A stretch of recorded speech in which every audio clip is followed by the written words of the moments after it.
ಅವರು ಎಲ್ಲ ಸರ್ಕಾರಗಳಿಗೆ ಕಟ್ಟುನಿಟ್ಟಿನ ಸೂಚನೆಯನ್ನು ಕೊಟ್ಟಿದ್ದಾರೆ.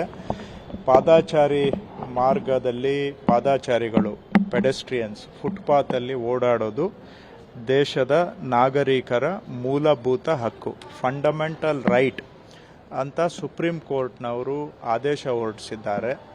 ಸುಪ್ರೀಂ ಕೋರ್ಟ್ ಆದೇಶದ ಪ್ರಕಾರ ಈಗ ದೇಶದ ಕಾನೂನು ಪಾದಾಚಾರಿ ಮಾರ್ಗಗಳಲ್ಲಿ ಫುಟ್ಪಾತ್ಗಳಲ್ಲಿ ಜನ ಓಡಾಡೋದಕ್ಕೆ ಅವಕಾಶ ಮಾಡಿಕೊಡ್ತಕ್ಕಂಥದ್ದು ದೇಶದ ಕಾನೂನಾಗಿದೆ.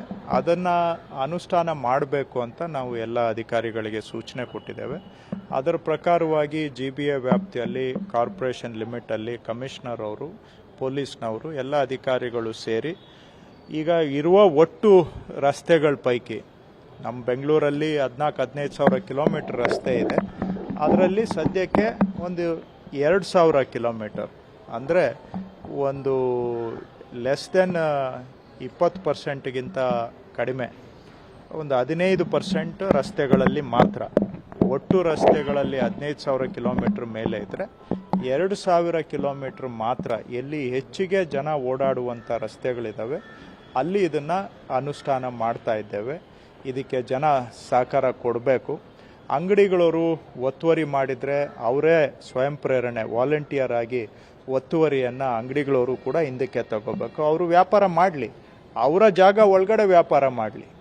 ಫುಟ್ಪಾತು ಸಾರ್ವಜನಿಕರಿಗೆ ಸೇರಿದ್ದು, ಸಾರ್ವಜನಿಕರ ಆಸ್ತಿ ಫುಟ್ಪಾತ್ ಮೇಲೆ ವ್ಯಾಪಾರ ಅಂಗಡಿಗಳು ಮುಂದಕ್ಕೆ ಬಂದು ಒತ್ತುವರಿ ಮಾಡುವಂಥದ್ದು ಕಾನೂನಿಗೆ ವಿರುದ್ಧ ಆಗುತ್ತೆ.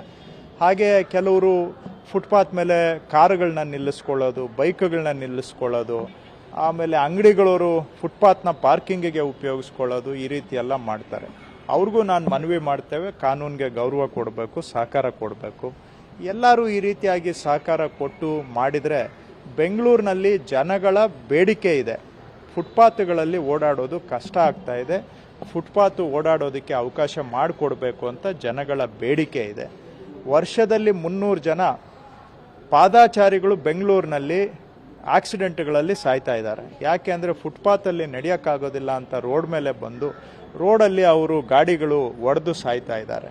ಸೊ 300 ಜನ ಒಂದು ವರ್ಷಕ್ಕೆ ಸಾವನ್ನಪ್ತಾರೆ ಅಂದರೆ ಎಲ್ಲೋ ಒಂದು ಕಡೆ ನಮ್ಮೆಲ್ಲರದು, ಸರ್ಕಾರದ್ದು ಎಲ್ಲರದು ನೈತಿಕ ಜವಾಬ್ದಾರಿ ಇದೆ. ಈ ಸಾವು ನೋವುಗಳನ್ನು ತಪ್ಪಿಸ್ಬೇಕು. ವರ್ಷಕ್ಕೆ 300 ಜನ ಸಾಯ್ತಾ ಇದ್ದಾರೆ ಫುಟ್ಪಾತ್ಗಳಲ್ಲಿ ನಡೆಯೋಕ್ಕಾಗದೆ ರೋಡ್ಗೆ ಬಂದು. ಈ ರೀತಿ ಆಗ್ತಾ ಇದೆ. ಸೊ ಇಲ್ಲಿ ಜನಗಳ ಬೇಡಿಕೆ ಇದೆ, ಫುಟ್ಪಾತಲ್ಲಿ ಓಡಾಡೋದಕ್ಕೆ ನಮಗೆ ಅವಕಾಶ ಇರಬೇಕು ಅಂತ ಬೆಂಗಳೂರಿನ ಜನ ಡಿಮ್ಯಾಂಡ್ ಮಾಡ್ತಾ ಇದ್ದಾರೆ.